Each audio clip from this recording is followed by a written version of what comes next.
तो क्या यह देखकर आप भी कंफ्यूज हो कि 0 इक्वल टू 1 कैसे पॉसिबल है? तो चलिए मैं आपको एक स्टोरी के माध्यम से यह समझा। बादशाह अकबर के दरबार में एक कॉन्सेप्ट था कि हर दरबारी को डेली एक मुद्रा टैक्स के रूप में देना था। तो एक दरबारी ने टैक्स देना बंद कर दिया। उसे जब हुजूर के सामने पेश किया गया तो उसने यही थ्योरी लगा दी। उसने बोला हुजूर 0 इक्वल टू 1 मतलब मैं 1 रुपया टैक्स दूं या 0 रुपया दूं सेम है। तो उसने सबसे चतुर मंत्री बीरबल को बुलाया। बोला बीरबल इस प्रॉब्लम का सॉल्यूशन निकालो, नहीं तो 24 घंटे के बाद मैं तुम्हें फांसी पे चढ़ा दूंगा।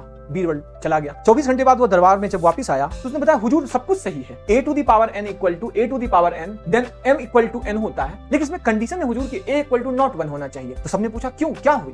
तो फिर उसने बताया हुजूर अगर a to the power m equal to a to the power n में मैं बोथ साइड लॉग ले लूं तो m log a base e equal to n log a base e, फिर सबको वन साइड कर दिया और log a base e common ले लिया तो अपने पास यह कंडीशन है। अब आपको पता है कि a into b equal to का 0 है, तो या तो a 0 या तो b 0। तो इस कंडीशन में हमें पता है कि मुझे m equal to n prove करना, इट मींस कि m माइनस n तो हमें 0 लेना ही होगा, तभी प्रूव होगा कि m इक्वल टू n। अब बात यह है कि log a बेस e 0 नहीं होना चाहिए। तो you know about the graph के हिसाब से आपको पता है कि यह log a 0 कब होता है, जब a की वैल्यू 1 होती है। इट्स मींस कि a इक्वल टू 1 नहीं होना चाहिए। तो इससे यह प्रूव हो जाता है। लेकिन सबसे इंपॉर्टेंट पार्ट यह है कि लॉग की खोज 1614 में नेपियर ने किया था, जो स्कॉटिश मैथमेटिशियन था। तो बीरबल साहब 1586 में ही स्वर्ग सिधार गए थे। तो आखिर नेपियर ने लॉगरिथम की खोज की थी या बीरबल ने ही लॉगरिथम की खोज की थी? और उस रात बीरबल गया कहां था? कमेंट सेक्शन में आप जरूर बताएं।